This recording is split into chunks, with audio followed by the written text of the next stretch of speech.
From the lakes of Minnesota to the hills of Tennessee, across the plains of Texas, from sea to shining sea, from Detroit down to Houston and New York to LA, where there's pride in every American heart, and it's time we stand and say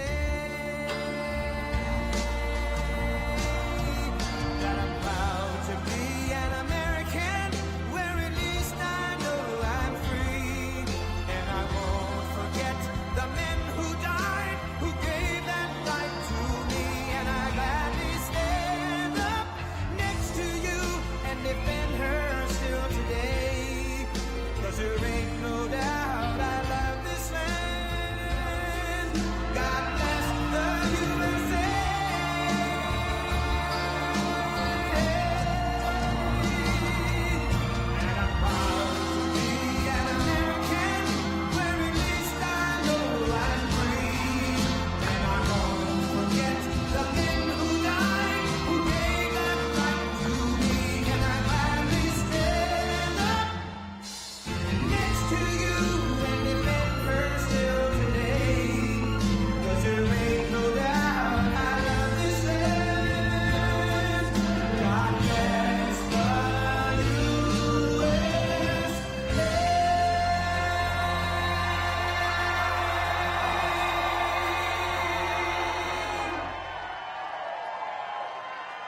There's a lot of people. That's good. Thank you very much. Thank you very much. That's a big group of people. And this is on fast notice, too. Thank you.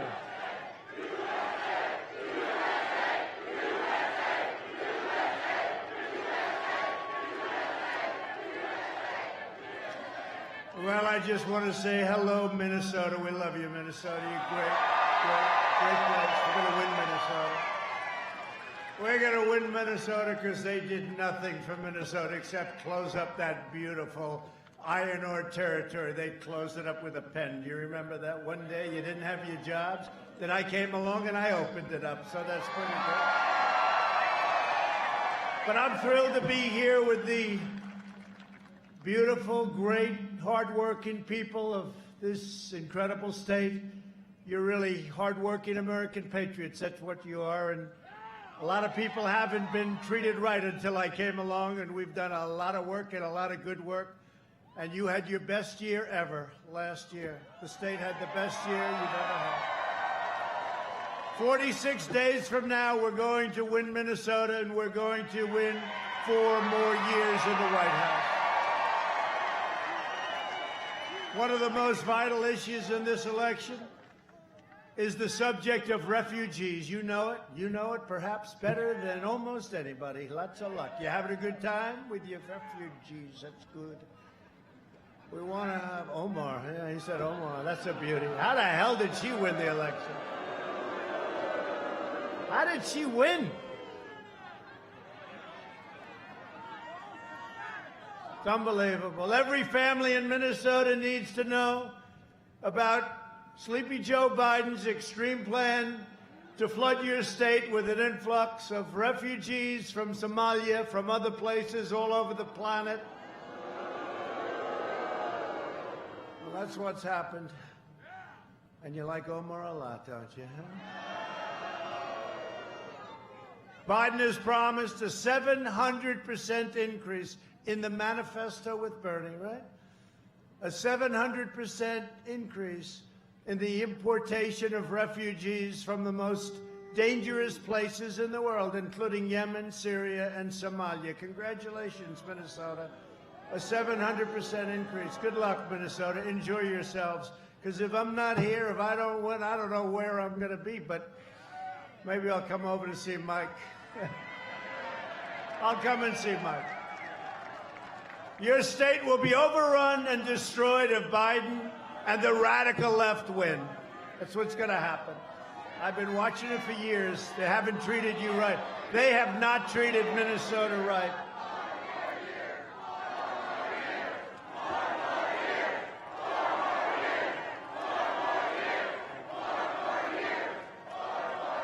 Thank you.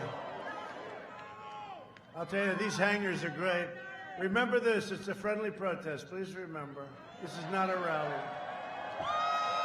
You're not allowed to have political rallies of any kind. You're not allowed to go to church.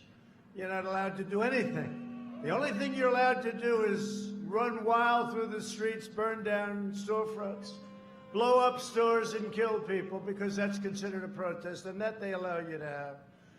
You don't have to wear masks at protests. So I said, you know, we can't have a rally. The most we can have is 10 people. But why don't we just call it a protest? Because this is a protest.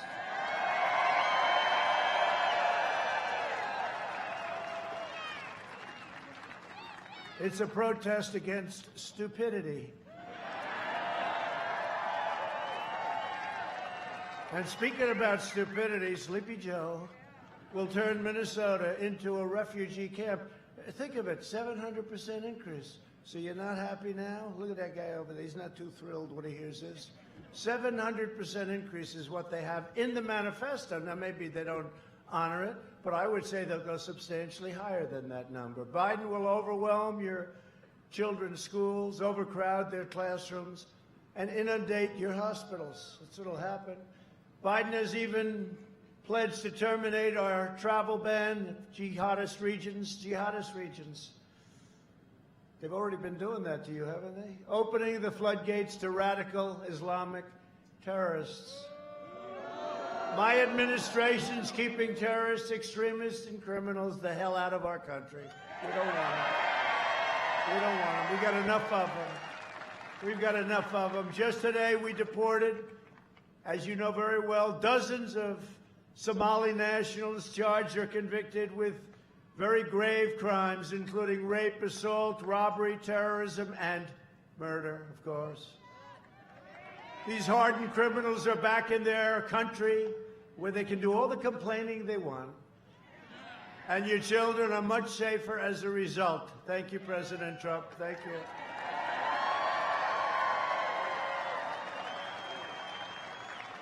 If it were up to Biden, and it's not, it's the people that surround him. They are seriously radical left Democrats, and they're very dangerous, and the offenders are very dangerous, and they'd be running all over your state only by voting for me. Are you going to save? I hate to say this. I did it with your iron ore. I did it with some other things, and I'll do it for you again.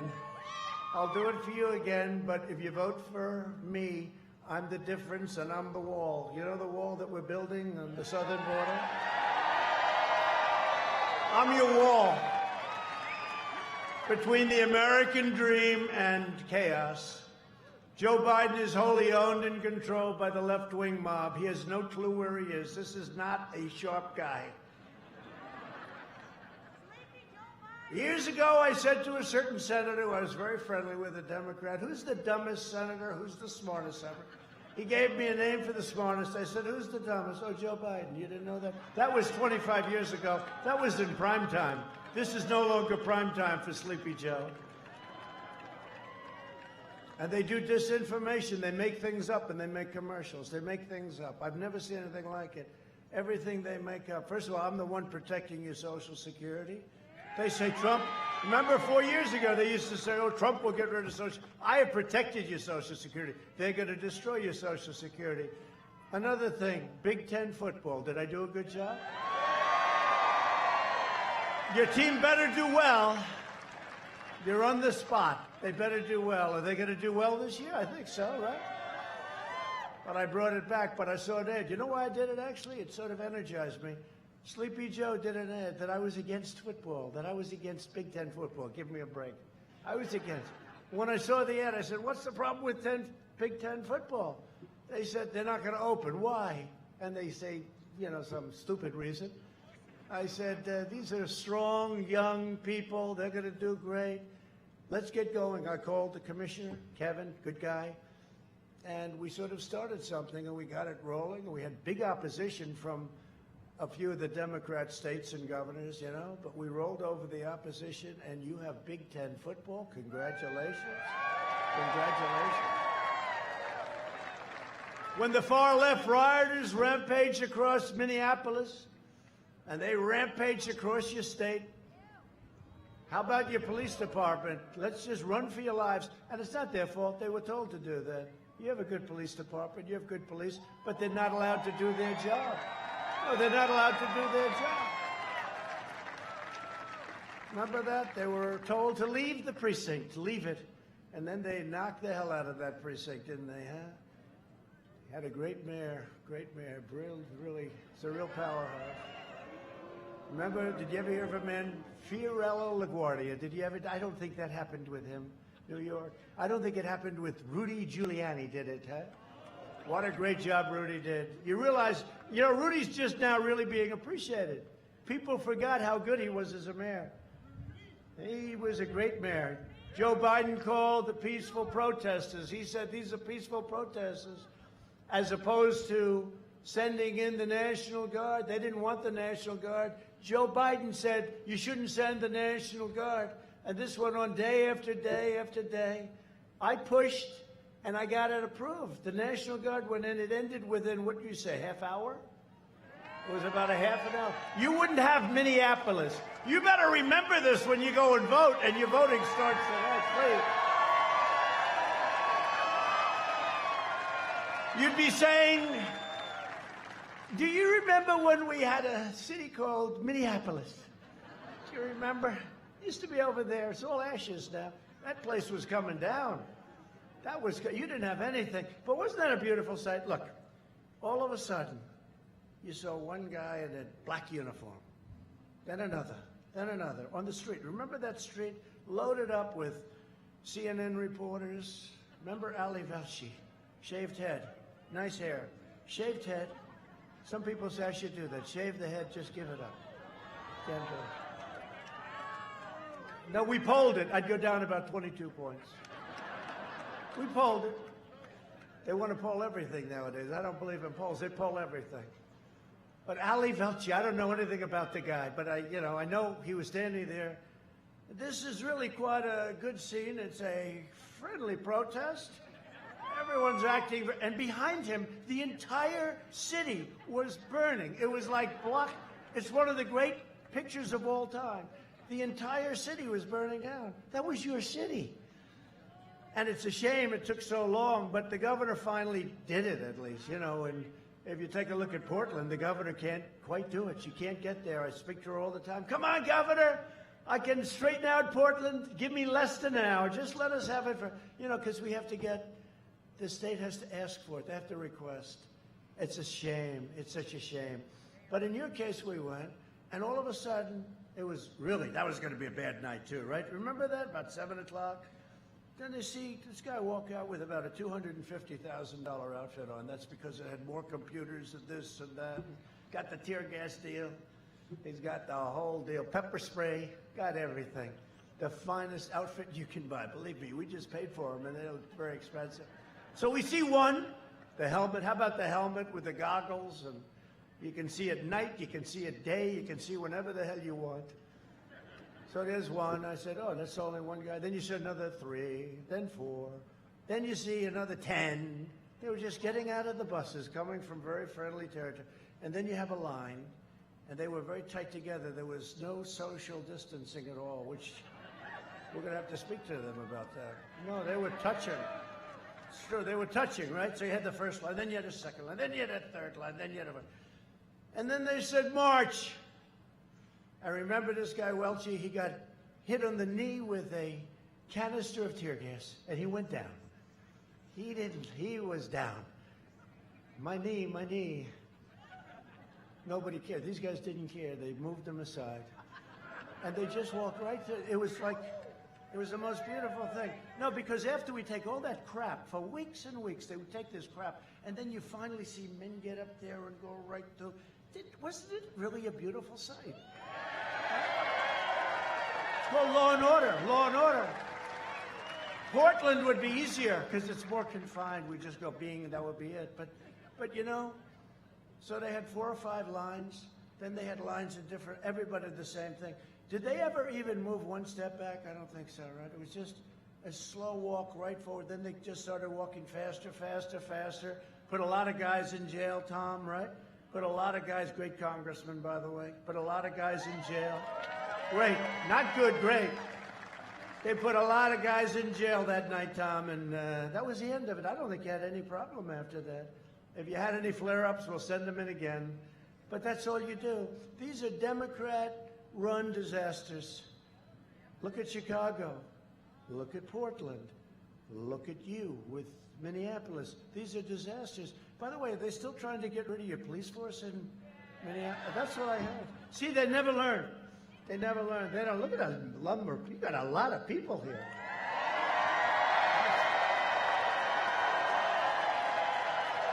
That's a lot of people. I actually like these. You know, we have the arenas. We've always filled them up. It's been great. And the arenas are good, but usually you have to travel like 45 minutes. This thing, you have a hangar. The plane becomes your backstop, right? It's like your curtain. You know, it's a curtain. You get a free curtain. We're outside, which actually makes people happy, and it even makes the people that sometimes not everybody here likes happy, because outside is better. You know, it's better. And we're rounding the turn on COVID, by the way. Our vaccines are coming. A lot of things are happening. We're rounding the turn. We've done a great job. We've done a phenomenal job. We don't get credit for that, but we'll discuss that in a minute. But when you look at it, our country is amazing. It's an amazing country. We love this country, and we're not going to let radical left socialists / communists take over our country. Okay? You know, they use the word socialist, and socialists aren't great, but communists are a hell of a lot worse, and that's where it would be headed. And we're standing in the way of them, this group of people. But you have a lot of groups of people just like this. Every place we go. Last night, you know where we were. You saw that. It was all over the place, right? That's a big state. That's a great state. And then I see the fake polls, you know. I just saw a poll here. Minnesota, I'm down 9. I don't think so. I mean, I just don't think so. No, they said, I don't think so. Right? I don't think so. It's the craziest thing I've ever said. This is the craziest thing I've seen.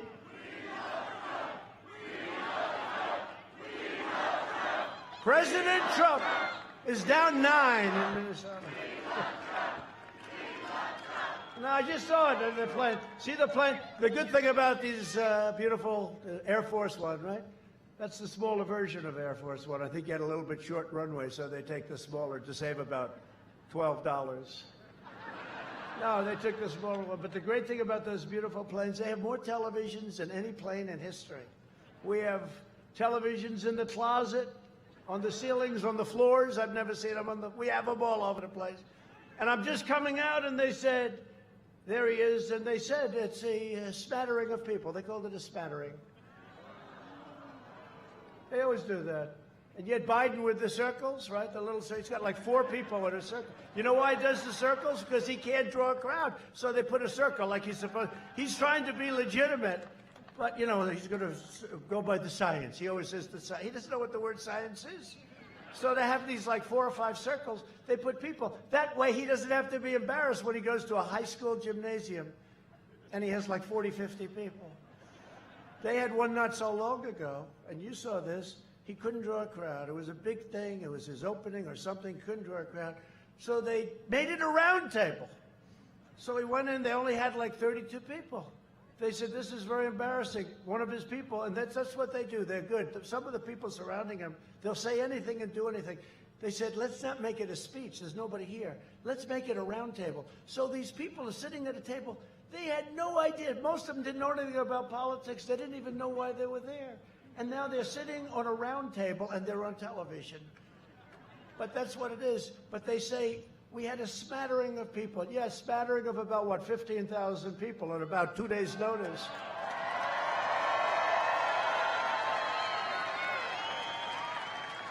And this doesn't include the 10,000 people, Mike, that they turned away. I hate that they turned them away. You know, you'd think with an airport, you wouldn't have to turn anybody away, but they have a certain amount, and then sometimes you have Democrats running an airport, and they don't like all these people here. That's true. They don't like it. But if it were up to Biden, your state would be in ruins. And, you know, just take a look at what they've done. And I'm going to hit it hard. You know, they make phony commercials about me. And it gives me the right, like, how about the worst one of all, the worst I've ever seen, standing on a grave of a fallen soldier. And then they had some guy, a source said, there's no source, the source doesn't exist. They make it up. And then they take it, it's called disinformation. You're not supposed to do that. And I'm not even sure if he knows. He's too weak to understand, and he's too weak to control his people. But it allows me to say whatever I want about this guy. And the truth is, he's not fit to be your president. He's not mentally fit. If Biden's elected, extremists like Representative Ilhan Omar, whatever happened to her? You had a great writer who has just made a living off writing about her, and she's done so many criminal acts. Isn't it damn disgraceful that she gets away with it? And I have to say to myself, I say, how the hell does she get away with that? And if we do one thing, look at General Flynn. He didn't even lie. They said he didn't lie, right? And he's gone through hell. He's gone through hell. This guy wrote page after page of criminal acts. Well, let's see what happens. Who the hell knows? But between her and how about AOC? AOC is running a campaign against a guy that was supposed to be Speaker of the House, right? Joe Crowley. I knew him a little bit. I asked him once, I said, are you campaigning against this maniac? He said, no, she's just a young girl, no problem. I called him on election night. Nah, I was going to. I was going to say, how did that work out, Joe?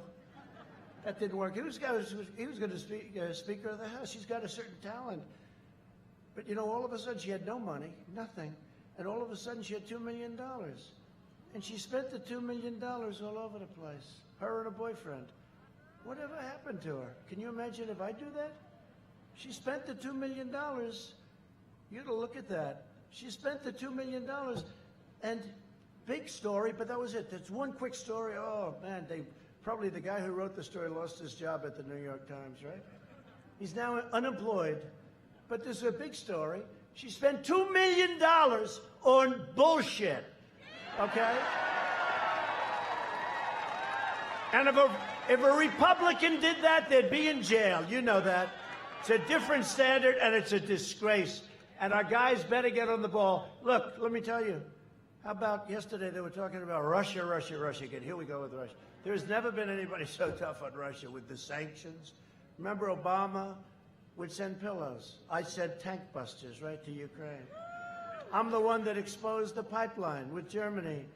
Germany pays them billions and billions of dollars, and then we're supposed to protect Germany from Russia. I said, how does that work? How does that work? You're spending billions of dollars for energy to Russia. It's all okay. I'm the one that exposed it. What I've done, hey, they don't want me to go. But if you look, they don't want me to win. Russia doesn't want. Maybe North Korea does, because I actually have a very good relationship with him. And you know, speaking of North Korea, and you know, it's okay to have a relationship. You don't have to go to wars. We don't have to lose our great soldiers. We don't have to. It's good. If I got along with Putin, somebody said, he gets along well with Putin. I'm saying to myself, but isn't that sort of a good thing? Is that bad? He gets along with Putin. That's a bad thing. But, you know, you saw the head of the FBI yesterday started to go, Russia's looking at our election, Russia. Here we go again, Russia. I said, what about China? What about North Korea? What about Iran? They don't mention anybody else. The narrative seems to be Russia. Millions of phone calls made, not one to Russia. Millions of phone calls received, not one to Russia. And he goes, Russia. Then they asked him about Antifa. What do you think about Antifa? Well, it's an ideology. I said, no, it's not ideology. It's a bunch of thugs and anarchists that are being funded by somebody, and find out who the somebody is.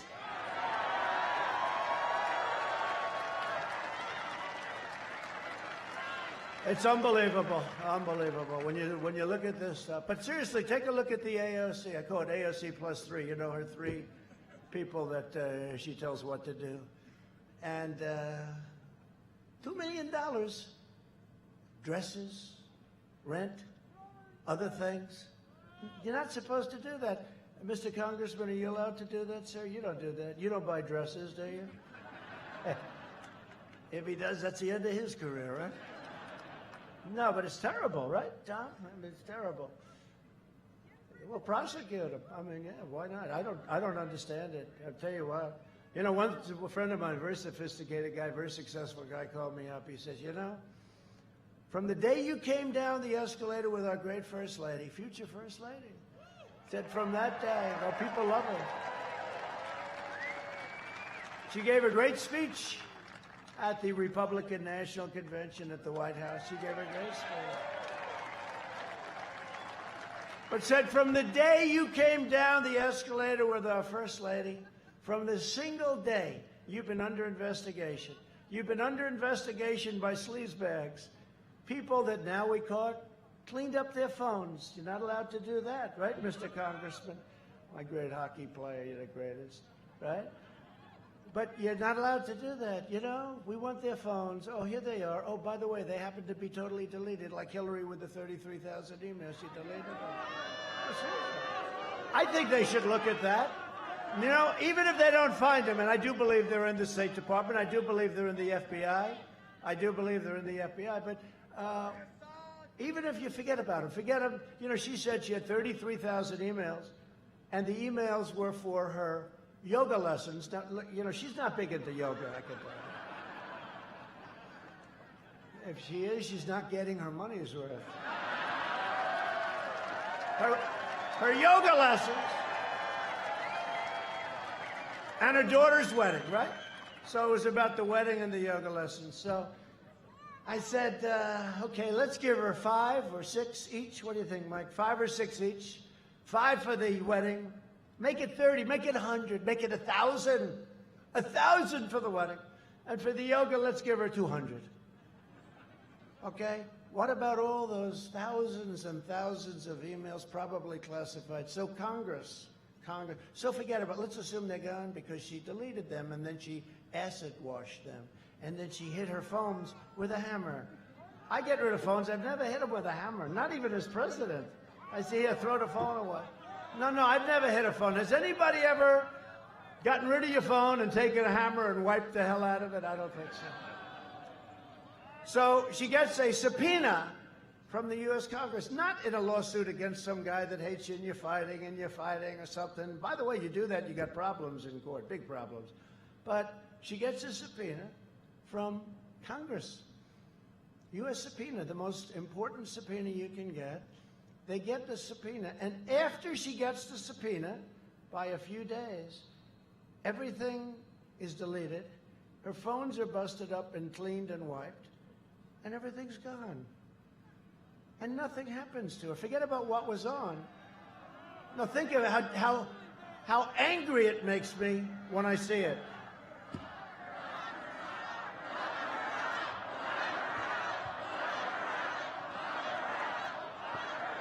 No, how angry. Could you imagine if I do that? It's a whole different ballgame. No, how angry it makes me when I see it. And, you know, we had an attorney general that didn't have a clue. That was my fault. I was loyal to somebody. He endorsed me early. You know why he endorsed me? Because I went to Mobile, Alabama. We had 55,000 people show up at a stadium. He said, I'd like to endorse you. Then after we won, he said, I'd love to be attorney general. I said, no, I don't think so. I mean, but after 4 or 5 times asking, I'm a loyal person. And I did it. The mistake sometimes you make is because of loyalty, but that's okay. But allowed her to get away with that is a disgrace. It's a disgrace. Maybe there's something they can do. So forget about looking for the emails, and they are available, and I guarantee they're in the State Department. I guarantee you they're in the State Department, that they ought to damn well find them. They're being protected in the State Department. But forget about that. Almost as good is the fact that you're not allowed to do what she did, and her lawyers should pay, Kendall should pay equal consequence. Equal consequence. Equal.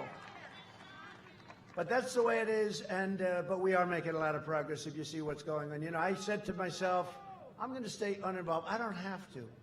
Chief law enforcement officer, can you believe it? But I think it's better if I stay uninvolved, and I have stayed uninvolved, and we do have an excellent Attorney General, Bill Barr. And I'll be honest, he's a smart guy. I think he's getting tougher and tougher and tougher every day. I think he's not going to put up with this stuff. I don't think. And, he's got a lot of people that are deep staters, whatever you want to call them, and they fight him at every turn. They fight him. But he's getting tougher and tougher. I watched over the last 3 days. I'm saying, wow, that's sort of what we're all waiting for, right? But she deletes her emails. AOC gets rid of $2 million. $2 million, gets rid of it. Nothing happens. Nothing happens. And then she goes around and calls us all like, what the hell are we? And she controls Nancy Pelosi. Actually, Nancy Pelosi would love to get rid of her, I think, because Pelosi. How about Pelosi? How about that? How about Pelosi? Pelosi goes out and says, I think I have my hair done. So she goes out and she goes into this beauty parlor. I told the story in Wisconsin last night. By the way, we had a great crowd in Wisconsin. You have a feeling about places. The problem with Minnesota is that I think since 1972, this hasn't been won by a Republican. So, you're a little behind the 8 ball when you hear that, right? I mean, I can understand. And Wisconsin rarely, but I won Wisconsin, unlike Minnesota. Thank you very much. Thank you very much, Tom. Thank you. No, unlike Minnesota, but it's my fault. So I had one speech left. It started at 1 in the morning. I went to Michigan. We won Michigan. That was another one. Great state. We brought back so many auto companies into Michigan. We brought them back. But I had one. They had one. It was already voting day. It was election day because by the time I got there, it was just scheduled. Had I made that one damn stop to your state, we would have won Minnesota. I lost by, what, a half a point? Half a point! But I get off the plane and they said, he's in Minnesota, he's down 9, the recent poll, down 9. I believe it's a suppression poll. And I'm good at, I have an instinct about things pretty much. Somebody said, Trump has the greatest political instincts of the last 100 years. One of my enemies said that. And I said, no, I don't. I don't believe I do. I think I have lousy political instincts, but what am I going to tell you? Let me just tell you, they said that. And I was very impressed by the statement. In fact, I went to my wife. I said, they say I have the greatest political instincts in over 100 years. And I said, but I don't believe it. I don't. I don't want to be Beto. Remember Beto? I was born to run for president. That was the end of his career. Beto O'Rourke, who's in charge of guns. By the way, he's going to take your guns away. You know that, right? Biden. Sleepy Joe. Sleepy Joe's going to take your guns away. Remember Beto on the cover of a really crummy magazine? I won't mention the name. They got a lot of bad magazines out there. The good news is most of them are dying, if not all of them. But Beto O'Rourke, he did the story, and, he was going to defeat Ted Cruz. He was going to do all these things. Ted beat him, and I helped a lot, too. I was with Ted all the way, and I think Ted's appreciated it. But here, I even said, I'm putting Ted Cruz as one of the people for the Supreme Court, right? And you know why I did it? You know why I did it? Because I wanted to make sure that I had somebody on the list. We had about 45 unbelievable people. Unbelievable, the smartest, the best, the absolute creme de la creme, right? The best minds in the country, conservative, they believe in the Constitution, okay? Little things like that.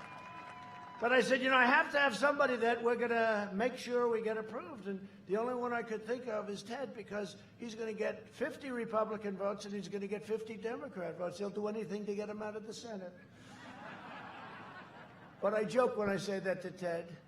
But I say it all the time. Ted's the only man I know can get 100 votes from the Senate. Every single senator's going to vote for him. But he's a great guy, and he's a brilliant guy, and he's been great. He's been really great. I kid when I say that. But, one of the things we've done that's so good is the Supreme Court. We have 2 Supreme Court justices. We will have, at the end of my term, approximately 300 federal judges, including Court of Appeals. Right? So anyway, but just to finish, there's no way that I'm 9 points down. I look at a crowd, so they say instinct, right? So I look at a crowd, and whether I have good instinct or not, this is not the crowd of somebody that's going to finish second in the state to a Sleepy Joe. Finish second to a guy that cannot put 2 sentences together. Now, it is an ideology. It doesn't matter. I could put that broken piece of wood right there. I could put that out, and it's the same thing as Joe. It's just an ideology. It's just an idea. Now, historically, we have the biggest gap in enthusiasm of any campaign that they've ever polled. You heard that, like 36 points. In other words, they've got no enthusiasm for him. I have tremendous enthusiasm, as we can tell. But he does have enthusiasm to beat Trump. His only enthusiasm is put anybody in there, right? Put anybody in there. He does have enthusiasm to beat Trump. Nothing for him, but to beat Trump. Okay, but historically, that never wins. When somebody has to rely on winning because of somebody as opposed to winning because people love you, people respect you. And Sean Hannity did something the other night. He said, would you have this man, if you owned a McDonald's hamburger stand in a reasonably busy area, would you have Joe Biden running that stand? The answer is no. He doesn't have the energy. He doesn't. So he can't run the country. No, seriously, I thought it was good. I never thought of it. You wouldn't have him running your business. You wouldn't have him running a McDonald's. I have to say, or a Wendy's. I have a friend, he owns Wendy's. He always gets up. Can't you ever mention Wendy's? Okay, Wendy's. But you know, you wouldn't do it because he couldn't do it. And yet he's running for the presidency. He's got no energy. I made a comment that somebody had low energy. That was the end of his political career. But Joe's energy is far lower. It's far lower. No, it's far lower than Jeb. Jeb was on the low side. But Joe is like, he's off the scale, right? Joe's got nothing going. Today, Biden delivered remarks, barely, to a union after spending 47 years giving their jobs to China and foreign countries in exchange for campaign cash. How about his statement? Hey, we talk about AOC being crooked. She's 100% crooked, okay? But we're talking about that. Look at Omar. She came in here. Did she marry her brother? Where's that writer? That writer should be given the Pulitzer Prize. He never will be. He should be, though. You know the amazing thing? All of these writers, New York Times, Washington Post, Russia, Russia, Russia, Trump, Russia, Russia, Russia. I had 19 people, all brilliant, all radical left, all Hillary Clinton people. Actually, not even a never-Trumper from Bush, okay? All Hillary Clinton people, mostly, almost everyone. They were all Democrats. How about this? You're being investigated by 19 Democrats that are smart people, okay? Smart people. So my friend says, you know, you are the most honest person in the world. You've taken 3 years of total investigation. You don't think they've gone over my taxes? They went over the biggest tax firm in the country, the most prestigious. They went over everything. They spent $48 million. As it comes out now, it's about $48 million investigating me before I won and after I won. And we caught them spying on my campaign. That's what they were really doing. And now with the phones, I think there's like 22 or 24 people. You heard this one. They said, no, no, no. We made a mistake when we deleted our phone. You know what they had to do to make that mistake? Like 19 different formulas, right? I don't even know how you delete a phone. I didn't know you could do it. But they all made the exact same mistake. That's not good. That's not good. So let's see what happens to them. It's a criminal act. You know that, right? It's a criminal act. It's criminal. Weissman's a bad guy. He's put a lot of people in jail that shouldn't be in jail, Weissman. He's a bad guy. He's on CNN all the time, or MSNBC, which is, I call it MSDNC because it's the same thing. Owned by a company called Comcast. Did everyone ever hear? With an N, not an M. Con, like a con job. Comcast. They spend a fortune on public relations. Comcast has delivered to you the news, all the news. And they spend a fortune on, and then I go up and make one speech, and I call them Concast, and that's the end of the PR for the year. They are a bad group of people. They're sick. I mean, they're sick people. They're sick and evil people. And they want bad things for our country. And they don't report the news. You know, in the old days, when you used public airways free, you had to get a license. I keep saying, if they're reporting fake news, how come they can keep getting a license? Whether it's ABC, whether it's NBC, CBS, or, of course, CNN, which is, I mean, it's one of the great jokes of all time, CNN, or MSDNC.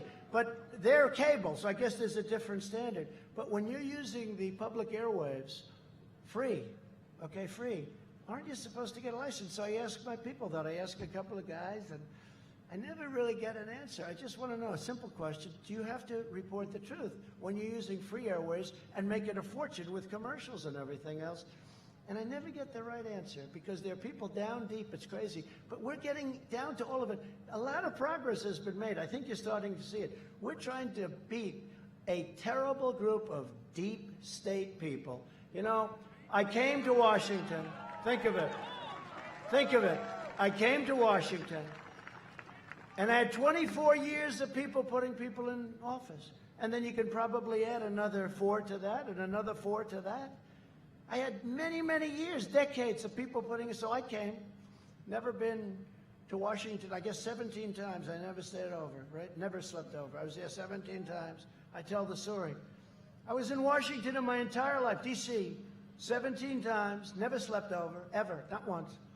And all of a sudden, I'm riding down Pennsylvania Avenue, and I'm with a beautiful woman on my right named Melania. Think of this. And I had about 400 motorcycles in front of me. And we're in a cavalcade of about 128 cars, most of them having about 15 submachine guns inside. There's more firepower in this guy. But we're riding down the beautiful Pennsylvania Avenue, and I look outside at those police. I love our police. We got to treat our police. But I had everything. I had police. I had military. I had soldiers. I had everything you could possibly have. You never saw so much power and strength and beauty, the beauty, and they were so proud. They're all saluting. They're so proud. They're happy to have gotten rid of that crowd that was there before us. They're proud. They're great. The police. You know, every single police force, I think, endorsed me. I got the one yesterday from Chicago. That's not easy. Chicago endorsed me. New York's finest endorsed me. Florida. Ohio. Everybody. I don't know that he's gotten one vote. That he says he can't mention the words law and order. But I'm driving down the street, and I look at my wife. I say, "Do you believe it? I'm the president of the United States." That's the good thing. But can you believe it? And then I get to the most beautiful house in the world. I can have Mar-a-Lago and all of them, but I'll tell you, the White House is still the White House, no matter how you do it. And I get to this gorgeous, beautiful place, and I'm up at the incredible suite level, and there's Abraham Lincoln's suite. It's called the Lincoln bedroom. Remember, Clinton used to lease it out to people for money. They never changed, do they? Remember when Barbara Streisand, she's another beauty, by the way. But remember, Barbara Streisand used to stay in that suite, but which was the only problem I had with it. But tell me, no, but I do like her voice. I do. I really do. Some of them I don't like even their voices. But she used to stay there, and I'm standing in the Lincoln bedroom, the history, the whole thing, the bed, the desk, the Gettysburg Address, the beautiful 7 years ago, this beautiful Gettysburg Address. He wrote it there, and also on his carriage ride up to Gettysburg. He delivered the Gettysburg Address, and they say the only one that got worse press than I did was Abraham Lincoln. Did anyone ever hear that? And I said, no way they got worse. Maybe he got bad, but no way he gets worse. Now people are starting to say, you know, it's probably true. I think you get the worst. Now they used to say, no, Newt Gingrich, great guy. He said, nope, Abraham Lincoln got the worst press. They were worse to him than anybody. He was a very depressed person. His wife was very depressed. It was a depressed kind of a thing. You know, he's in a war, he's in a revolution. And he was getting beaten a lot by Robert E. Lee. They want to rip his statue down all over the place. But Robert E. Lee was whether you like him or not, whether you like statues or not, you know, they don't rip statues down anymore. It's signed to law. 10 years in jail. They don't rip them down. But Robert E. Lee won many, many battles in a row. And it was supposed to be over in one day. You know, it was supposed to end immediately because the North was too powerful for the South. But it just shows when you have leaders, when you have a great general, and Robert E. Lee, he would have won except for Gettysburg, and that was because his general was killed, who was going to lead Gettysburg. Never fight uphill, me boys, never fight uphill. He heard they were going uphill. Stop them, stop them. But we had no cell phones in that day, right, Congressman? No cell phones. So they sent the horses to stop them, but it was too late. They fought uphill and they got slaughtered. That's what happened. But Robert E. Lee, these were incredible things.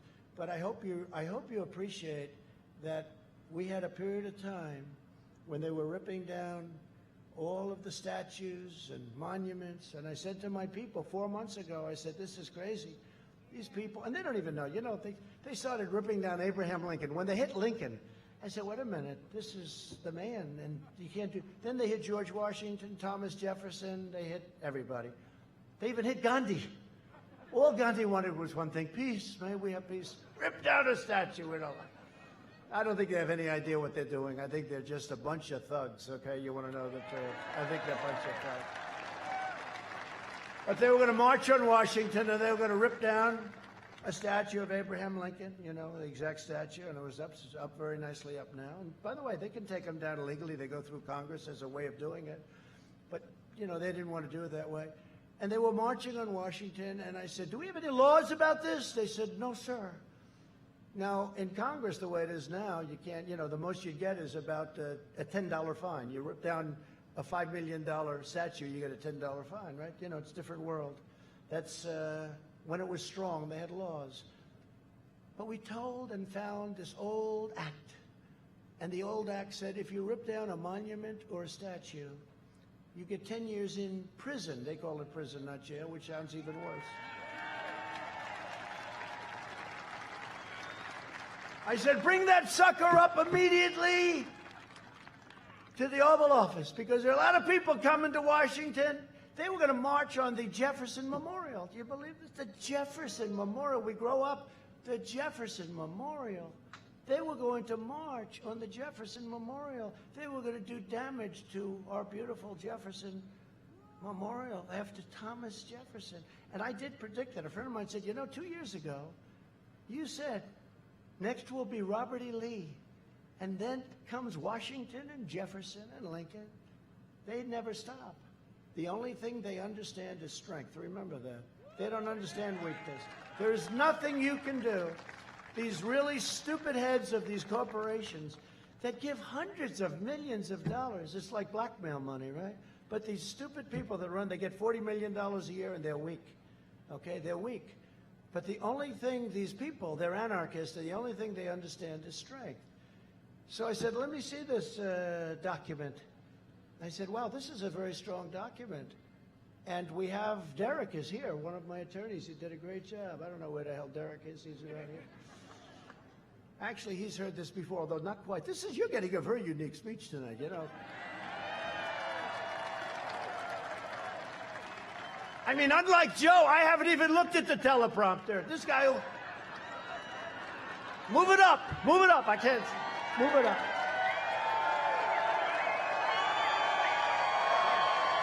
I haven't looked at it. The poor teleprompter guy is sitting there. What do we do? We're on line 2 of the teleprompter. He said, what do we do? No, unlike Joe, I have not looked at the teleprompter. Oh, that poor Joe. You know what's the worst part about him looking at the teleprompter? The worst part is that means that the fake news media is giving him the questions. Right? Like Donna Brazile, who was brilliantly hired by Fox. Fox has changed a little bit. Ladies and gentlemen, Donna Brazile, who was fired by CNN because she cheated and she gave Crooked Hillary the questions to the debate. How would you like to be me? They give her questions to the debate. And I still won the debate, and she had all the questions. Look at it. How do you do that? Donna Brazile is, ladies and gentlemen, she's going to work for Fox. Oh, that's great. That's a big difference. Big difference between 4 years ago and now. A lot of things have changed. But I'll tell you what's changed is the fact that we have more enthusiasm now than we did 4 years ago. It's amazing, right? But just to get back to the other, so I signed that wonderful executive order instituting this really tough law. And it says 10 years. It doesn't say, you know, you get 10 years, but you can take it down to 3 weeks. It says 10 years. So these guys had just gotten there. I had a news conference because I had to let them know about it, right? We've got many people in jail right now that from before, nobody even talked about taking statues down. No, but I looked at the Andrew Jackson, right, with the ropes. And I'll tell you, the police did a great job. And Mark Meadows did a great job. He said, charge. They charged, and they took these guys out. And they were fairly tough, but the police were much tougher. D.C. police, they did a great job. They were watching, and they weren't able to do anything. Mark Meadows said, charge. It was like from 200 years ago. It was crazy. They charged, and they beat the hell out of these guys. Or you wouldn't have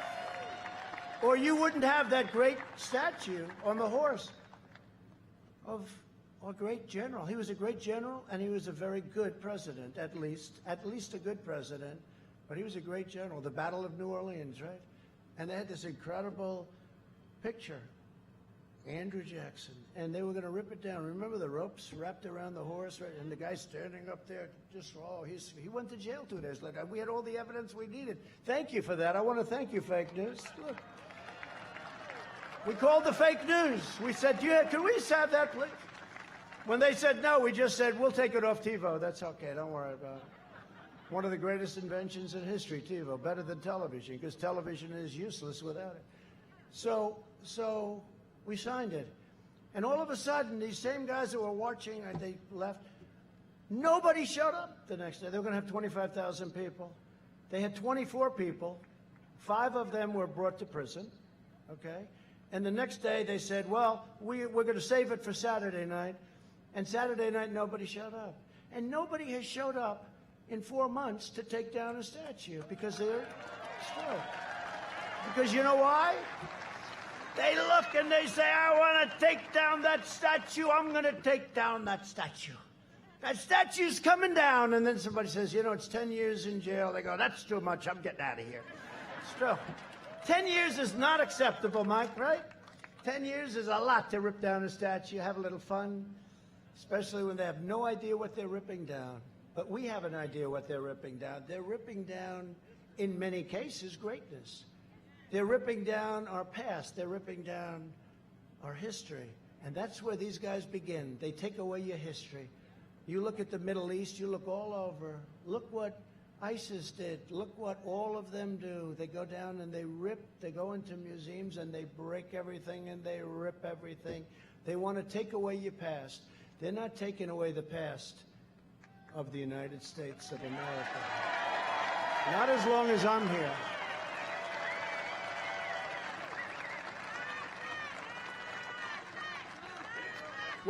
Do you want me to go back on teleprompter, anybody? No.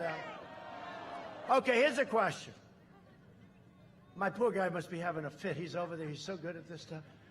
He's on line 3. He's saying, sir, should I just turn the sucker off? Would you rather go teleprompter or freelance? Freelance. Isn't it nice when you have the option because you have this and you have the option to go on? See, Joe doesn't have the option. He doesn't have the option. But if Biden wins, China wins, and it's very simple. It's very simple. By contrast, I rescued the Minnesota Iron Range. You know, I did that. Just so you know, Biden, I call him Biden. It's too long to say Obama and Biden, so I just call him Biden. Because I don't care about, everyone said, oh no, he's in trouble. Obama's now campaigning. Hey, he campaigned last time harder than Hillary.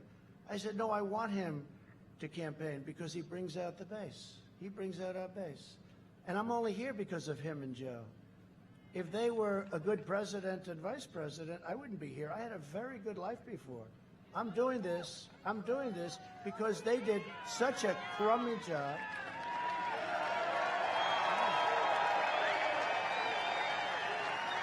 I'm only here because of them.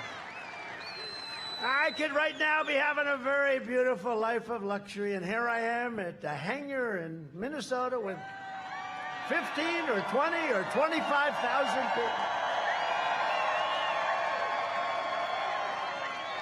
And thousands of people that couldn't get in, and I'm working my ass off. I could be at home having a good time, wonderful time. But the one thing I say this.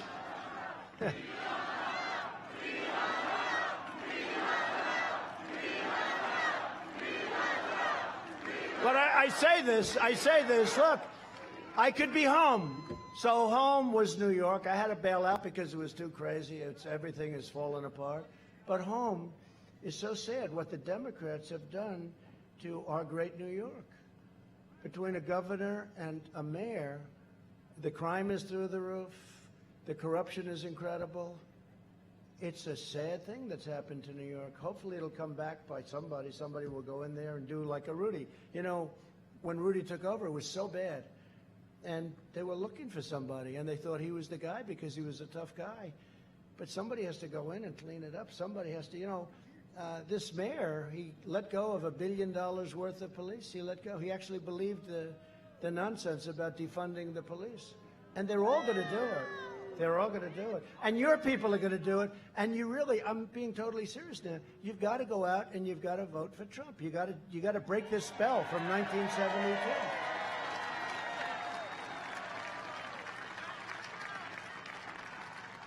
I mean, you saw Kenosha. What we did what we did for other places. You saw the Kenosha, and that was gone. That was all gone. That place was gone. We sent in the troops. It was incredible what we did, and they did it on day 3. Day 3 is better than 2 weeks later, like in Minneapolis, right?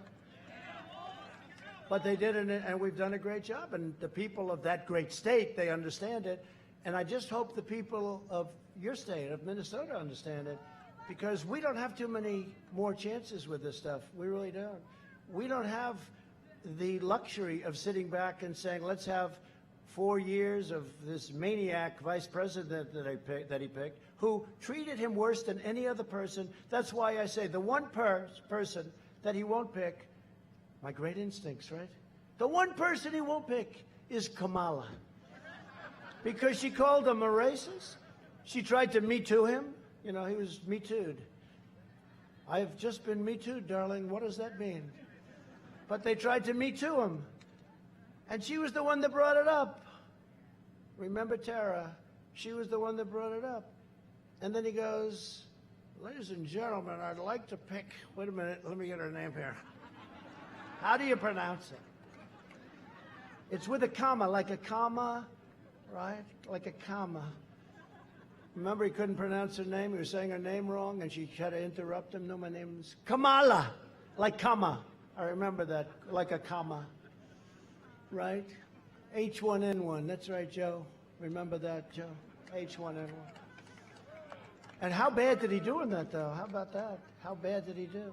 So, now, but think of it. He's out there now today. It was pathetic. By the way, did you see the Anderson Cooper thing last night? You have to watch. I don't want to watch, but I have an obligation. You know, I'm competing against somebody. You don't want to compete and say, I'm not going to watch my competition. Who wouldn't? It's boring. But I got to watch. And he got through it. He made a couple of the chicken thing was bad. You know, he said chicken many, many times, and it was a little strange there. I thought it was over, and he pulled it back. He was able to pull it back, but Anderson is, and he interviewed me, he's tough. You know, he can be tough. Nothing against him. He could be very tough. But last night, he was in rare form. He was, thank you very much for being here, Mr. Vice President. Are you enjoying the run? And compare that with my shot, where they asked me about doing ABC with George Stephanopoulos. I mean, I think it was great. I think it worked out great. I call it, you know what I call it? Debate prep. I call that free debate prep. But, you know, it's nasty. It's a little nasty. They had people, and I didn't say, no, you got to change the rules. No, give me the questions. I want to use a teleprompter to answer. How about that, though? Mr. Vice President, I'd like to know your feeling on nuclear warfare, and how does that relate to China and Russia, and where are they in the race, right? Well, you can't have this as your president. I don't care. Forget about me. You can't do this. the power, the importance and the power of this position are too great. You can't do it. You know, I've learned a lot as president. But one thing I learned is that President Xi of China is sharp. You ever see him standing with the 2 million men walking in front? Everybody's the same height. They're wearing hats. It's like a pool table, right? Bop, bop, bop. And he's standing there by himself, and he's looking like he's not playing games, right? There's no games. He's sharp as you can be. And I had a great relationship, but now I feel differently, you know. We made a great trade deal, and now I feel differently. But he's as sharp as you can be. Putin, as sharp as you can be. Kim Jong-un, you would have been in a war with North Korea, 100%. 100%. I asked Obama, did you ever call him? He said that was the toughest problem we had. And we get along. Remember about a month ago, 2 months ago, they broke into the demilitarized zone? And they said, oh, he's going to attack. I said, no, he's not. Don't worry about it. I got to know him very well. We have a good relationship. People said, he has a good relationship with Kim Jong-un. That's terrible. I said, no, that's good. But do you remember? It was going to be nuclear war, and I got along with him. Then they said, Trump made a terrible deal. He's given so much to North Korea. What did I give? I was in a semi-debate with this idiot, a reporter. He's given a lot to North Korea. What did I give? I don't know. Sanctions. You took away. No, I didn't. Actually, I increased the sanctions very substantially. What did you give? What did I give? Tell me. Okay. So after about 4 days, they couldn't answer because I gave nothing, except I gave heart because I don't want to see people killed on their side either. I don't want to see people killed. Okay? We'd win that. We'll win them all. We have the greatest weapons right now ever conceived by man. We've rebuilt our military to a level that nobody ever thought possible. Okay? Nobody ever thought possible. And then the fake news, and I said that a couple of weeks ago. Remember, I said, we have created the most powerful weapons known to man. It's true. We have weapons that are so advanced that President Xi, Putin, everybody, we're the envy of the world. But they don't know quite what we have, but they know we have stuff that they never even heard of before. And some schmuck back there said, I think he's giving away classified information. No, all I'm doing is telling the world we have the most powerful weapons in the world. I'm not even saying what kind. You don't even want to know about it. And I never, God help us if we ever have to use them. But we have the most powerful weapons ever conceived by man. You know, they have the missile, the super duper, hydrosonic. I call it the super duper. It goes 5 times faster than a normal missile, right? We have one that goes much faster than that. But Russia got that information from the Obama administration. Russia stole that information. You knew that. You knew that. Russia got the information, and they built it. But we have now one that's much faster than that. That's like a slow missile. That's like considered a slow missile. But I said it was incredible. 2 weeks ago, I said we have the finest, the best, the most incredible, sadly the most deadly, and we never want to use it, but we have the greatest weapons ever in history by a factor of 10. By a factor of 10. And they said, they went crazy. He's given away classified. These people are sick. All I'm doing is saying that we rebuilt our military. $2.5 trillion, all built in the USA, every single ounce of it.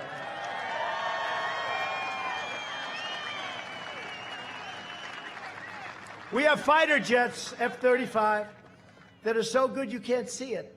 And I went to see the program, and I met some of the pilots, and these guys are better looking than Tom Cruise. They're tougher, they're stronger, they're bigger, they're more powerful, they're smarter. And I like Tom Cruise, by the way, because, I mean, you can't get much better than Top Gun, right? Great movie, right? You can't get better. I like Tom Cruise. But these guys are better looking than Tom. They got the crew cut, they got the crap under their eyes, they got the whole deal. They're smart as hell. So I said, so Captain, let me ask you, how good is the F-35? Real good, sir. Best plane we've ever had. Oh, great. I said, how do you compare that with what Russia has? Well, ours is better for a specific reason, sir. You can't see it. What does that mean? Well, when we fight, they cannot see us, sir. We are so stealth. Now, that doesn't mean in 3 years that it won't be obsolete, because that's what happens. That's the problem with that business. You come up with a new computer, and 2 weeks later, it's obsolete. That's why I always like real estate, you know? You have a piece of real estate. But no, it's true. I wouldn't be good in that business. You gotta work, work, work, and then you start on the next one because the last one is gone. That's why I always talk about walls and wheels, right? When the Democrats were saying, walls are old-fashioned. Well, they're right about that. But they work. Remember that? All we had to go through in Congress? And that wall's going up. Think of that. We're building 10 miles a week, 10 miles a week of the top, all. And our numbers on the border are the best they've ever been. The best they've ever been. But we're building 10 miles of wall a week. We're up to about 330 miles, and we'll have it finished very soon. And it's having a tremendous impact on drugs. It's having a tremendous impact on all of the different things. Human trafficking in women, It's not even children. They traffic in women. It's because of the internet. You know, you think of that as almost an ancient kind of a crime, right? But it's not. It's a very modern crime, and it's an unbelievably profitable crime. They traffic in women, a little bit children, but mostly women, where they'll put 3 or 4 women in the back in the trunk of a car, and they'll go through the border. They can't do it anymore, and we're catching them. We have people that do nothing but look for the traffickers. To me, the traffickers are the biggest scum in the world. And thank heavens for ICE, and thank heavens for Border Patrol, because these people do a job that you don't want. I know Mike doesn't want it. You wouldn't even be good at it, Mike. He'll do a commercial about it. That's what he'll be. Does he have the longest commercials in history? I say, Mike Lindell. I say, Mike, the Pillow Man. I say, Mike is the single greatest purchaser of commercials in history. I want him to buy my commercials. I say, you know, we spent $20 million. I saw like 2 commercials. He spends $2 and he's got the whole day on Fox. I said, let Mike buy our commercials, will you? I don't know what the hell you do, but whatever it is, you better tell me the secret. Greatest purchaser of commercials. But we have done some job with that. And the traffickers, the drugs are way down. Now we got upset with the pandemic. But I watched Biden today talking about, if only Trump moved 1 week sooner, 1 week. So let's go. Ready? So, you know, he was against the ban, right? Because he didn't think we had a problem. So he was against the ban. He didn't know that China was heavily infected. He doesn't even know what China is, in my opinion. But he was against the ban. These guys write stuff out for him, and he tries to read it. Doesn't do well with it. So he was against it. But now his new thing is, if only I moved 1 week earlier. But I was earlier than everybody, if you think about it. I had nice guy, Dr. Fauci. I had another nice guy. A lot of doctors, they were all telling me, no, you don't have to do that, right? Tom knows that very well. You don't have to do that, sir. You don't have to do that. You don't have to do that at all.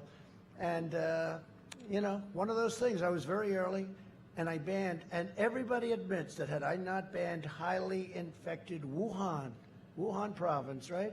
Highly infected, we would have had hundreds of thousands of more deaths. And then you had the chart. I put it up yesterday. I'm doing these news conferences. We're finally getting the word across that we did a great job, but I'm doing news conferences now every day. You know, even if they last I call them the highly rated news conferences.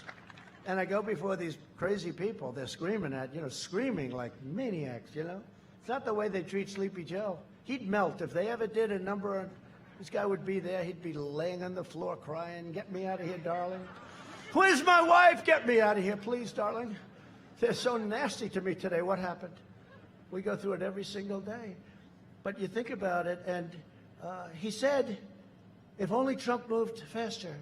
But he's the one that 2 months later called me xenophobic, and he called me a racist because I was banning China, which was heavily infected. And then he said, don't ban Europe. Well, I looked at Italy, big problem. I love Italy. I love the people of Italy. But they were heavily infected. France, I looked at France. I looked at Spain. They even had spikes recently, did you see? And we're doing great. We're rounding it with or without, but we're going to have with. But, with is better. But with or without, we're rounding that corner, and we're rounding it fast. And they don't want to give us any credit because they want to keep this up till November 4th. And on November 4th, the press will probably say, let's say something stupid happened, the press will say, I got to admit, he did a damn good job. Right? No. And the other clown will be in office. You know, we did a thing called price transparency. I signed it. It's effective as a very complicated. It's on your medical. And we did price transparency.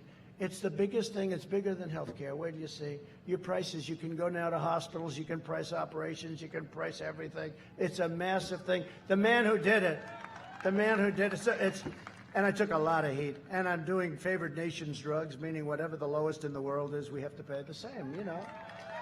That's the good news. The bad news is the drug companies, the doctors, everybody's angry at me. Actually, under price transparency, the good hospitals and the good doctors benefit tremendously. But the bad ones don't. And you have price transparency. And it goes into effect on January 1st. Could you imagine if this sleepy guy gets it and they say like February, March, April, something. They say, unbelievable what happened to prices. It's dropping like crazy. And they'll say, what a job he's doing as president, and I'm the one that signed it. I said, could you put it into effect, but statutorily, it has to mature. So the earliest I could get is January 1st. It's like crazy. You know another one? I'll give you another one. So Air Force One, so that's the 757, but they have a 747, which is the big Air Force One. I think they just disrespected the people of Minnesota today. They gave us the little. No, actually, it's because of the runway. In fact, when we landed, you know what they said? They said, sir, we have a very short runway. Could you please hold on? I said, I trust these pilots. By the way, these pilots are the best pilots. When you fly the President of the United States, look at that, he's waving from the window. When you fly the President of the United States, you are the best flyer. They take the best Air Force guys. They take the best Marines in the helicopters, Marine One.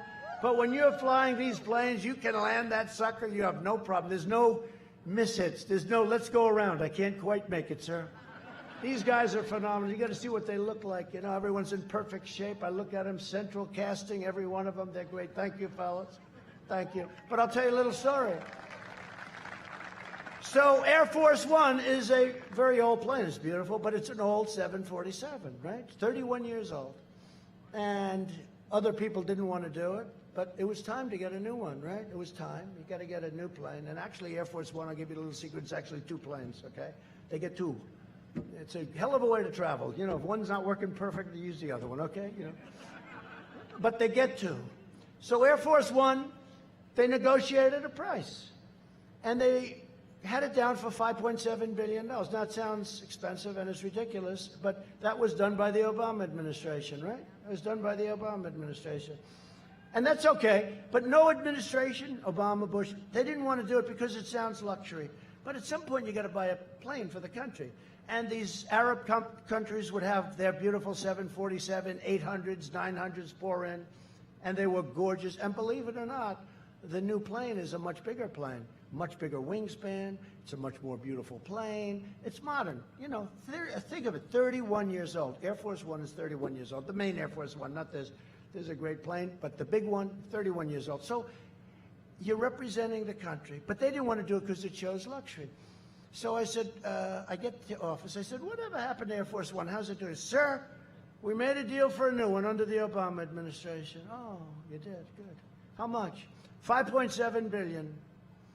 I said, that's a lot of money, 5.7 for two planes, in all fairness.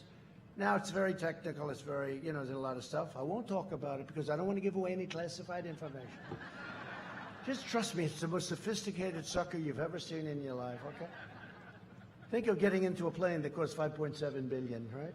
But it's the most sophisticated, two planes. So I said, how much is it? 5.7. A general came in, an Air Force general, great guy, handsome guy. Well, we're all so good looking, these people. I said, so General, what are we paying? What's the price? Sir, it's $5.7 million, and we're ready to go. Sir, could you sign it? It sounds like a lot of money to me, General. $5.7 million for two airplanes. Can't we get a better price? No, sir. This was negotiated by the Obama administration. the Obama administration. This was negotiated, sir, by Barack Hussein Obama. And I said, oh, that's good. It sounds very high. So here's what I'm going to do. Tell Boeing we're not taking the plane. We have no interest and it's too much. Right? That's what I did. This is, by the way, this is one of many stories. Isn't this better than going and saying, I saved your iron range? And I said, but please remember I did this too. And I can do away with this stuff, but I did this too. I did this too. Please remember that because, you know, I have all this list of incredible things I've done for Minnesota. I won't even touch it because, frankly, I'm tired of repeating what I've done for all these different states. I mean, I did all this stuff, and then I hear I'm 9 down. I don't believe it, by the way, suppression. So I said to the general, I said, General, 5.7 billion, not me, billion. That sounds very high to me, General. I bought a lot of planes in my life and a lot of helicopters. I know a lot about it. How could it be 5? Sir, that's the best price they could get. We only have 1 day to do it. I said, cancel it, General. Cancel the order. It was signed, actually. Yes, sir. I said, you have the right to cancel. Yes, sir, I do. We negotiated a great deal. I said, oh, good. Cancel it. Yes, sir. I'm pleased to tell you something, sir. We have a breakup fee. We made a great deal, sir. I said, you did? Oh, you have a breakup fee. You mean you can't just cancel it for nothing? You cancel it. You don't have to pay a breakup fee. I know about breakup fees. No, sir, we have a breakup fee. Okay, how much is it? Sir, we can break it up for $250 million. I said, wait a minute. So you mean to tell me that to cancel the order costs $250 million? In other words, we give them $250 million, we get nothing. I said, General, don't cancel the order. Just tell them I'm very unhappy, right? This is what these guys, they're good businessmen, by the way. These guys right here, Mike, they might be better than you. I don't even know. He may be the next governor. You know, Mike Lindell may be. You should run. You should run. He is my complete and total endorsement. You should run. You'd be a hell of a governor. At least you know one thing. Minnesota would be well promoted. Minnesota. Mike, run for governor, please. So he says, $250 million. It's 250. Sir, I'm so proud of that. I said, you may be proud, but I'm not. So I said, General, don't give them notice because I don't want to write a check for 250 and get nothing. I don't think I could explain that to the American public. So tell them you're really unhappy we're not going to make the deal, but just do it verbally. And yes, sir. And then I spoke to the head of Boeing, a very nice guy. They had some rough times since then. I had a couple of really bad things happen. Terrible, really terrible. This was early on, before the problems that they had. But he's a high-quality guy. And I said to him, Dennis, we have to start it with it's got to have a 3 on the front of it. What do I know? I just know that if they're 5.7 and if I do something with a 3. He said, no, I can bring it down to 5.5 billion. So I say, well, that's not bad. I saved $200 million in about a minute and a half phone call, so far I'm not good. But it's not good enough. I'm not happy. I said, no, we got to really think about canceling it. And I can't go to Airbus, which is made in Europe. You know, it's a little hard. I got to go to the competitor. I can't say I'm going to buy the Air Force One from a European company. That doesn't work too well. So I just said my only option was to say, look, I just don't want it. Just put it aside, put it aside. He calls me up a few days later. Well, we can do a little bit better than that. I said, Dennis, has to have a 3 in front of it, Dennis. Got to have a 3, you know, like a 3. 3 anything, but got to have a 3 in front of it. So he said, no, no, no. After 1 month, we signed a contract for $3.9 billion. Right? Same exact plan. Same exact plan. Actually, slightly better. We got an extra generator. And then Boeing came to me. And I know how to, you know, I love to negotiate. I do. Got that from my father. My father was a good negotiator. And I love to negotiate. So they came to me, sir, we can put an extra stairway. This is the big 747. And remember, this is a big, much bigger than the old 747. Sir, it gets very windy up there. I noticed that your hair's blowing all over the place. But we can buy a stairwell for the plane. And it comes under, it's like a corkscrew right at the bottom of the plane. You know, you're very high off the ground. Big, big thing. And it opens up, and if it's raining or windy, you're covered, sir, because it's under the plane. You're totally sheltered. I said, that sounds great. So it's a corkscrew stairwell. I said, How much is that, General? 50. I said, 50? What a deal. So for $50,000, I can get a stairway? No, sir. $50 million. I said, forget about the stairwell. Forget it.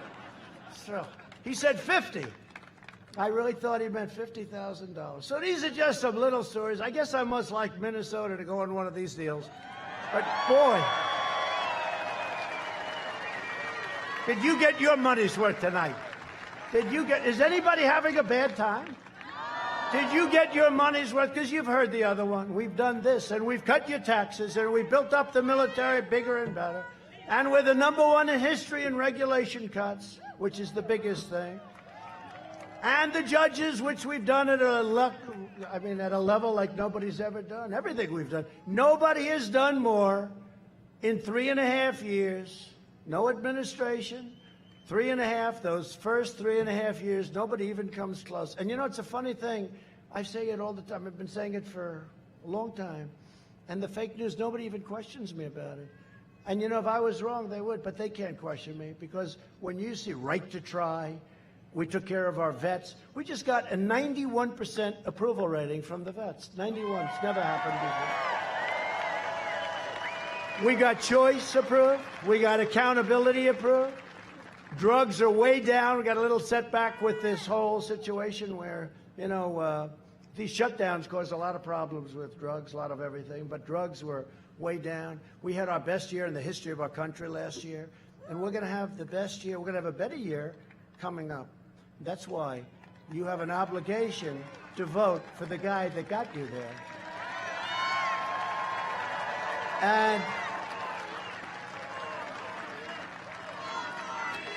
And remember this, and I really appreciate this. Thank you. But I appreciate this because 9 Democrat mayors of cities in the Iron Range, you know that, have endorsed me over Sleepy Joe. What do you like better, Sleepy Joe or Slow Joe? What's better? Let's do a poll. We do a poll.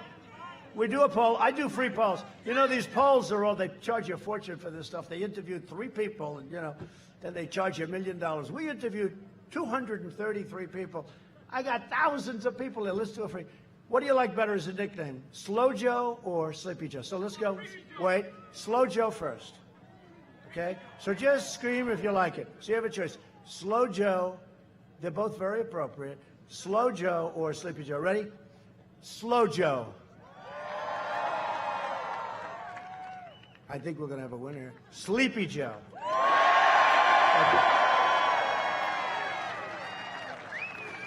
Now, a lot of people say I'm too nice at Sleepy Joe, that I'm actually being too nice. I don't know.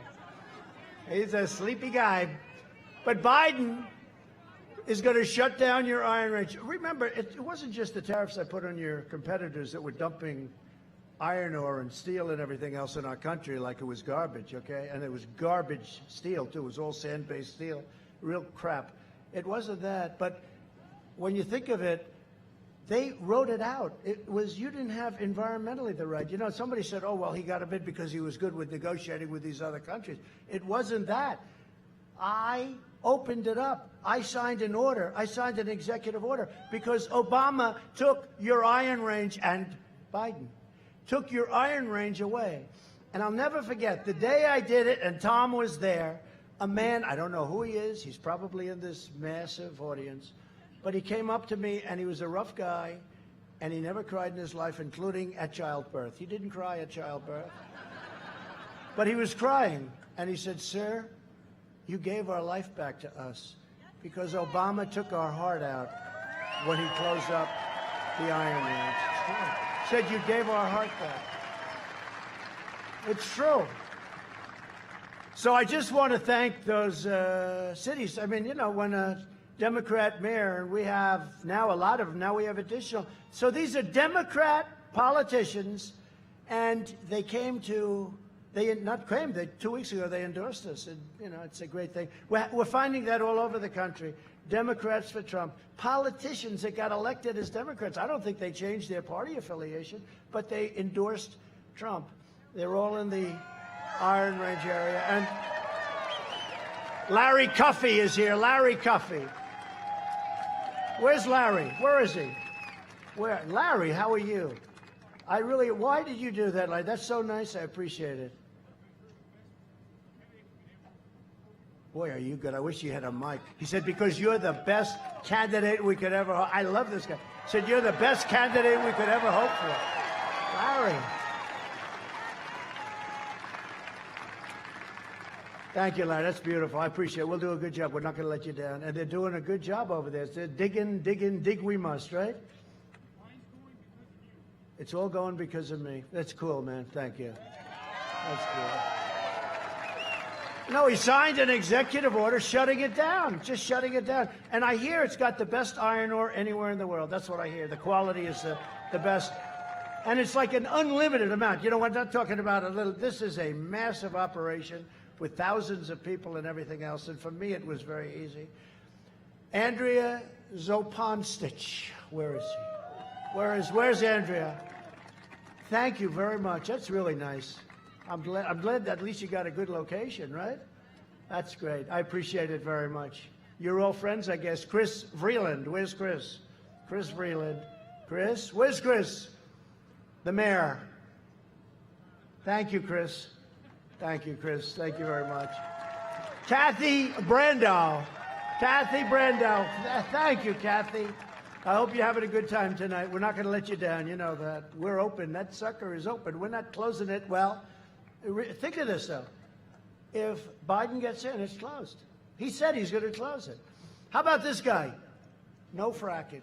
You're not going to frack. On stage with all these crazy people, and they don't want any energy. You know, they think everything's going to run by wind, which costs you a fortune, about 20 times more than what we have, and doesn't work. But think of it. All of these people, and they say, what about fracking? Fracking is the modern technology. And so they all said, no, we're all against, everyone's against fracking. What about you? Yes, I'm against it too. Now, he's against it for months. He gets it, now he's in favor of it. But he's sort of grandfathering it. You know, it's a very weak. Well, I'd like to grandfather fracking. If I'm a fracker, I don't want to be grandfather. I want to have it or not have it, right? He wants to grandfather fracking. Always go with their first statement, okay?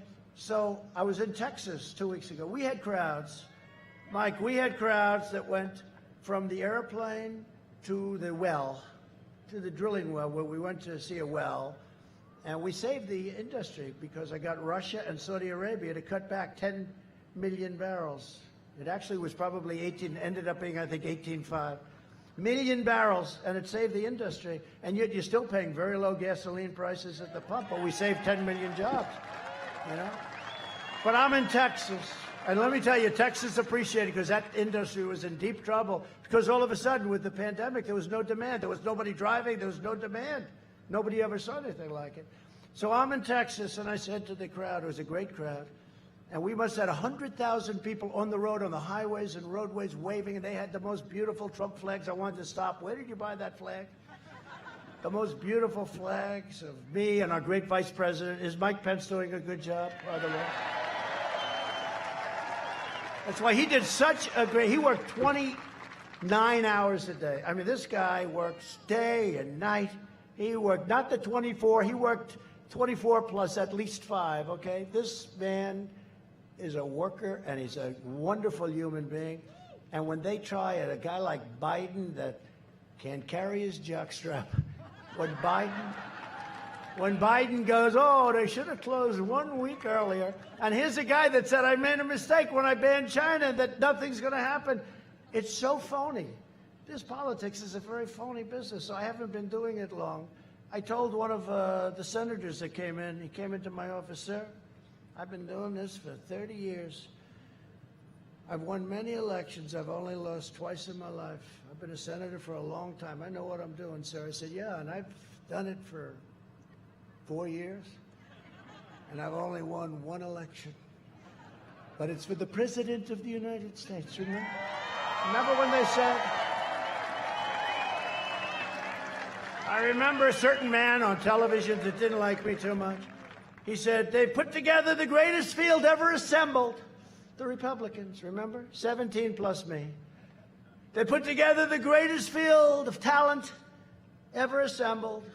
I hear Trump wants to come in. Well, he's not going to do it, number one. Number two, if he does, he's just doing it for fun, and he'll be out by September, and then he'll go about leading his life. But he's not going to do it. But we don't really need him, because this is the greatest single assemblage of talent ever assembled for one party. The greatest talent he's ever seen. And then I did it. And just week after week, 1 out, 2 out, 3 out, 4 out. And then we've done changes. Oh, he said he can't do it because he doesn't have any experience. But I actually do on the other side. I contributed to politics. I always found it very interesting. So in a certain way, I had a lot of experience, probably. Maybe I had too much experience. That's why I can tell you about AOC. Check out the $2 million, please. Check it out. Check it out.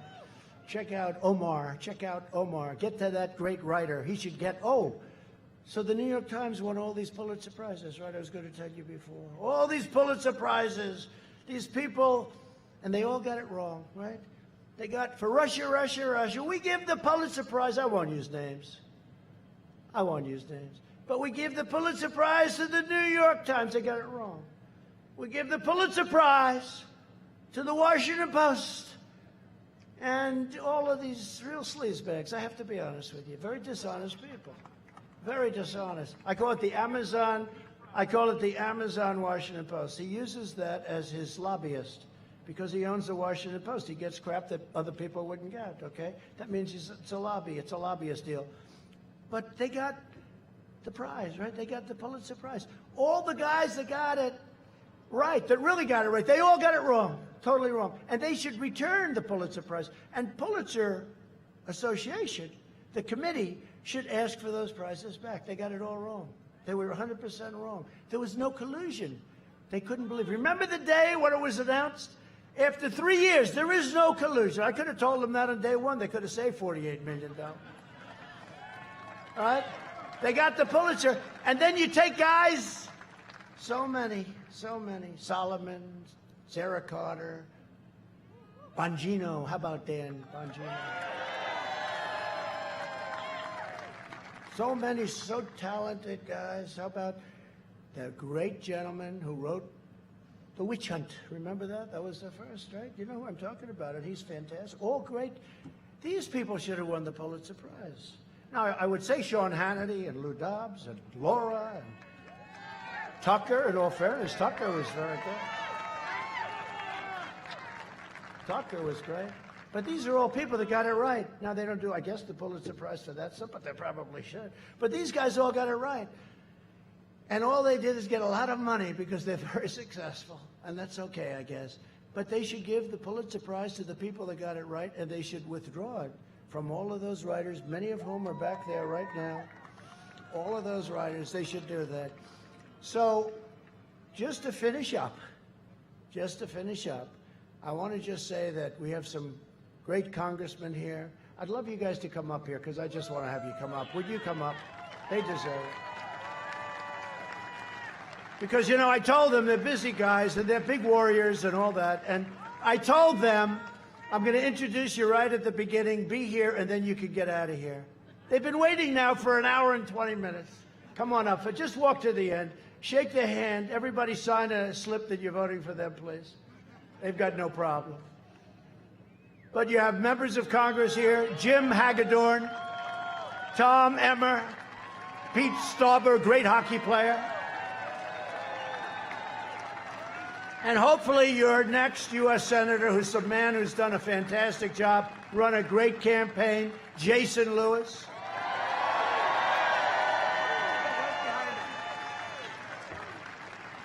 And a candidate for Congress, Michelle Fishbeck, who's supposed to be fantastic. And Michelle has my complete and total endorsement. But Jason, you're in good shape. Wow. You're in better shape than these congressmen, Jason. By the way, Jason's fantastic, and he's doing a fantastic. Where's Michelle? Is she there? Be careful. It's not worth the broken legs. Look at her. Oh, she's a warrior. I can tell. Come on up.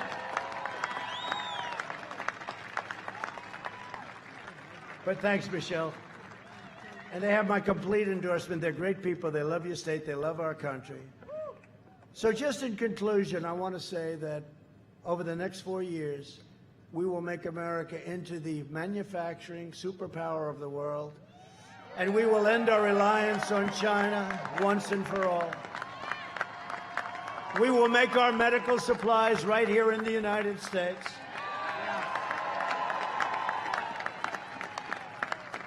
And you probably heard me today. You know, it used to be Puerto Rico did tremendous dollars in medical supplies, and then what happened? They made a lot. They did a good job.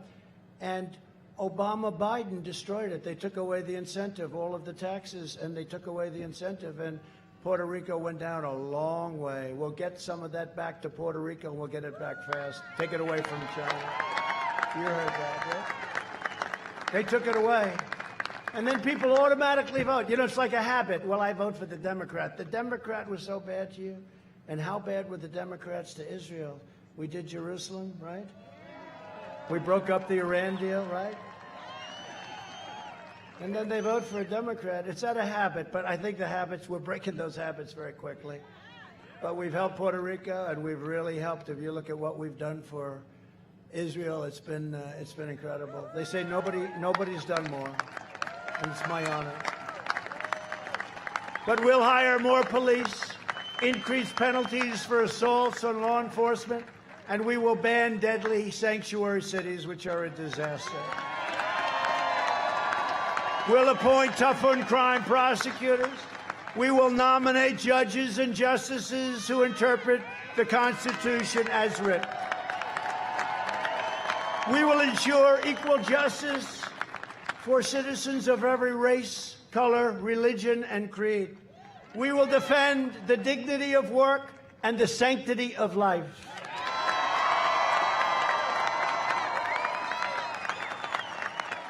And that's why the Supreme Court is so important. The next president will get 1, 2, 3, or 4 Supreme Court justices. I had to. Many presidents have had none. They've had none because they're there for a long time.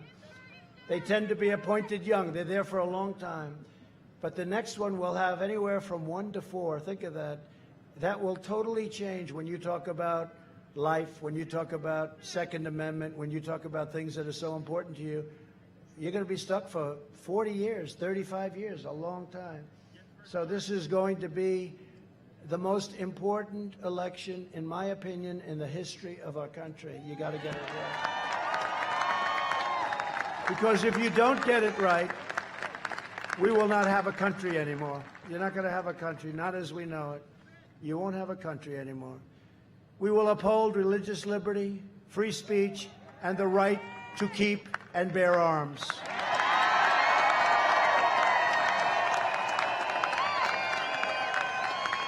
We will strike down terrorists who threaten our citizens, and we will keep America out of these ridiculous, horrible, endless foreign wars, countries you never heard of, coming home. We will maintain America's unrivaled military might, and we will ensure peace through strength. That's what we have now, peace through strength. Remember what I told you about those weapons. We don't want to use those weapons. We will end surprise medical billing, require price transparency January 1st. He doesn't even have to do anything. I'll be so angry if they'll say, what a job he's done on transparency. Can you believe it? And he won't even know what transparency is. And it's complex. And further reduce health insurance premiums and the cost of prescription drugs. We've done that already. We will strongly protect Medicare and Social Security, and we will always protect patients with pre-existing conditions. Right?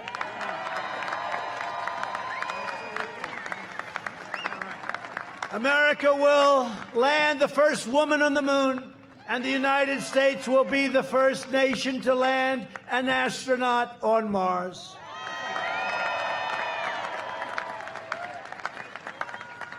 And we brought NASA back. NASA, when I got in 3.5 years ago, grass was growing through the cracks of the runway.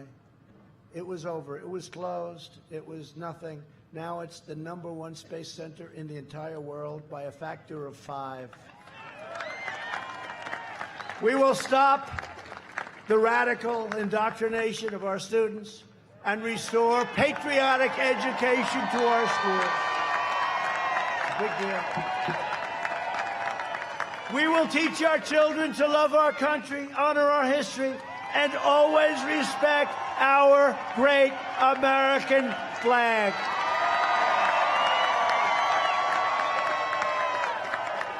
And we will live by the timeless words of our national motto, "In God we trust." You know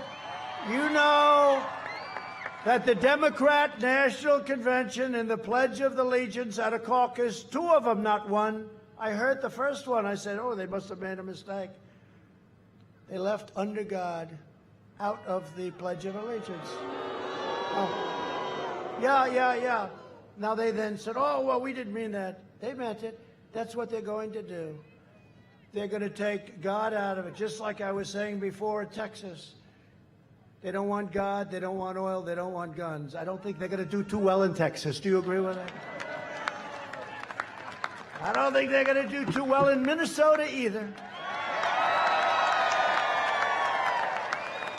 No, but could you imagine you're campaigning, and it doesn't play too well here, but could you imagine you're in Texas and you have a guy say, no oil, no God, no guns. Oh, I think I'm going to vote for Joe Biden, everybody. And then they say, Texas is in play. It's a very close. I have a friend in Texas. He said, I think you're winning by 15 points. These people are crazy. Texas is in play. They don't want to let you have oil. Think of it. It's unbelievable. Texas is in play. That's the fake news back there. For years, they said it last time too, remember? You know, Texas, when they say in play, that means it's too close to call. It's in play. Too close. We've heard that for a long time, in play, right? Too close to call. And they said it 4 years ago. Texas is in play. This could be a terrible defeat, losing Texas. Big state, great state. This would be a tremendous defeat. And they said it about Ohio, too. I think we won by like 9 points, right?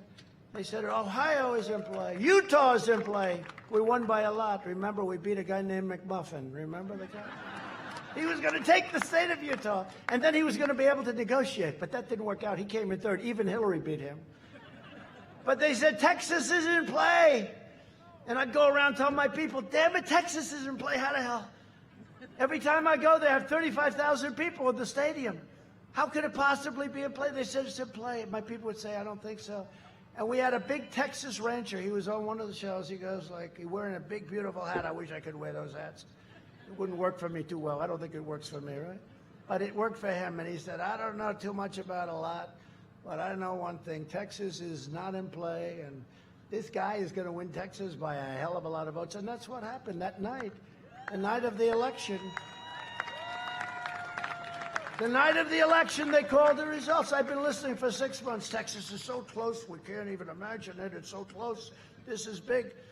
And they only called the election, you know, immediately if you win in a landslide. It's got to be, like, tremendous. And they said, Texas has closed its doors.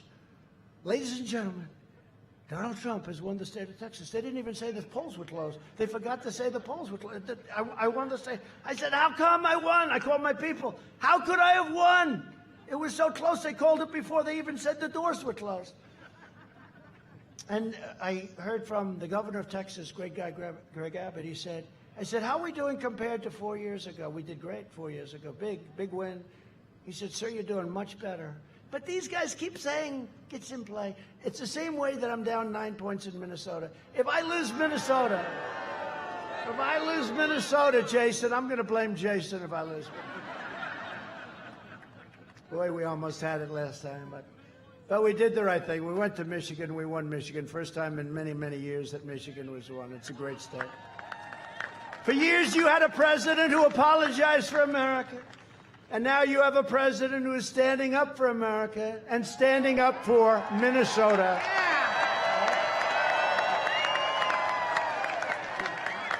So get your friends, get your family, get your neighbors, get your co-workers, and get out and vote. And you know, it started today in Minnesota. That's why I'm here. It started today. Go out of here. You know what? If they're closed, what the hell time is it now? If they're closed, just stand in line like you do. You know, people were here 2 days ago trying to get in here. It's crazy. So do the same thing at the voting booth, please.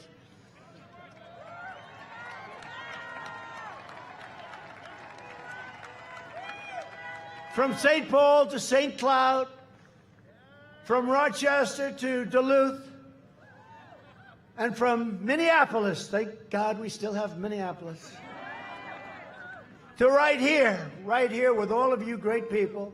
This state was pioneered by men and women who braved the wilderness and the winters to build a better life for themselves and for their families. They were tough and they were strong. You have good genes, you know that, right? You have good genes. A lot of it's about the genes, isn't it? Don't you believe?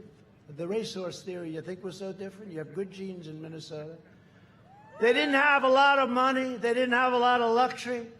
But they had grit, they had faith, and they had each other. That's what you have now. You have each other. They were miners and lumberjacks, fishermen and farmers, shipbuilders and shopkeepers. But they all had one thing in common. They loved their families, they loved their countries, and they loved their God. God.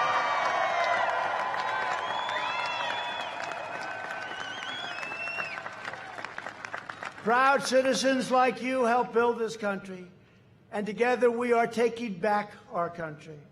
We are returning power to you, the American people.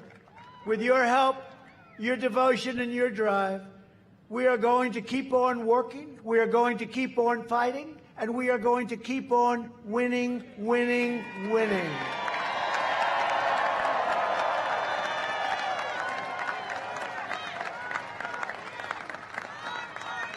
And don't forget, you went through years where you weren't winning, right? Years and years. They closed down, even with Obama, he closed that iron. I think he just wanted to get even with you. I don't know. He wasn't good. Not a good. We knocked out about 84% of the things he did. And you say, I wonder if he likes me.